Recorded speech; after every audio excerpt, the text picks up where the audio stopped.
This one is for all those who are winning silently.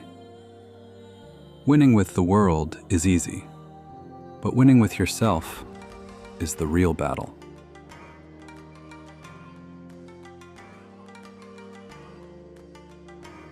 Think about match day. You have practiced well, your body knows what to do. But just before the match starts, your heartbeat increases, breathing becomes fast, your mind feels confused. Suddenly, small decisions feel difficult. It is no longer only about the game. It becomes about judgment, about how you will look if you fail. Now think about exam day. You studied properly, you revised many times, but when the question paper comes, your mind feels blank. Not empty, just blocked. One thought keeps coming back. What if I fail? What will people think? What does this say about me? In both situations, something important happens. Pressure is no longer about performance. It becomes about self-image, about judgment, about being evaluated. And this is where the brain changes how it works. Here's what happens scientifically in simple words. The brain's main job is not success. Its main job is protection. When something feels important and uncertain, especially when reputation or self-respect is involved, the brain treats it as danger. Not physical danger, mental danger. Once the brain senses this threat, it shifts into a protective mode. Stress chemicals are released. The thinking part of the brain slows down. The emotional survival system becomes more active. Heart rate increases. Attention becomes narrow. That's why clear thinking reduces under pressure. Not because you're weak, but because your brain is trying to keep you safe.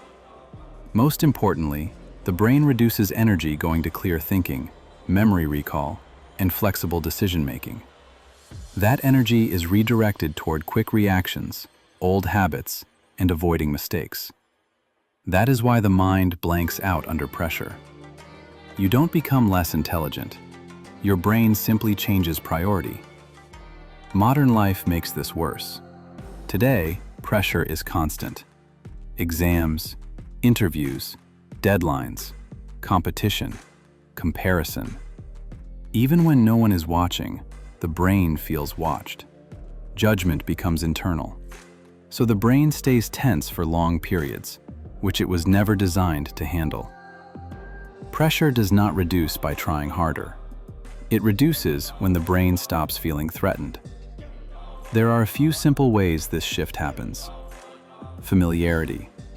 When you face the same situation again and again, the brain understands it is not dangerous. Process focus. When attention moves away from results and toward the next small action, thinking becomes clearer. Separating performance from self-worth. When one match or one exam does not decide your value as a person, clarity returns. These are not motivational ideas. This is how the human brain actually works. You can see this clearly in sports. Take Novak Djokovic. In Grand Slam finals, pressure is extreme. Crowds are loud. 1 point can change the match. But the pressure becomes heavier when the opponent is a rival. For Djokovic, that meant facing legends like Roger Federer and Rafael Nadal. In these moments, pressure was not only about winning. It was about comparison, legacy, judgment. Many players struggle here. Thoughts appear. Am I good enough? What if I lose again? What will people say? This kind of pressure attacks self-image directly. Djokovic felt this pressure too, but he did not fight it emotionally. He did not focus on the crowd, the opponent's name, or what the match meant for his career. He brought his attention back to his breathing, the next serve, the ball in front of him. Scientifically, this mattered. By focusing only on what he could control, his brain stopped treating the moment as a threat to identity. When identity is not on trial, the brain stays calm enough to think. That is why many of Djokovic's toughest wins came against his biggest rivals. Not because pressure disappeared, not because he cared less, but because he did not connect his self-worth to one point or one match. One rally was just one rally. One mistake was just one mistake.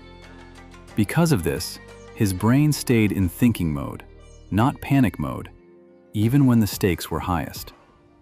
This is the real lesson. Pressure does not show your weakness. It shows how your brain reacts to threat. When identity is not under attack, clarity returns.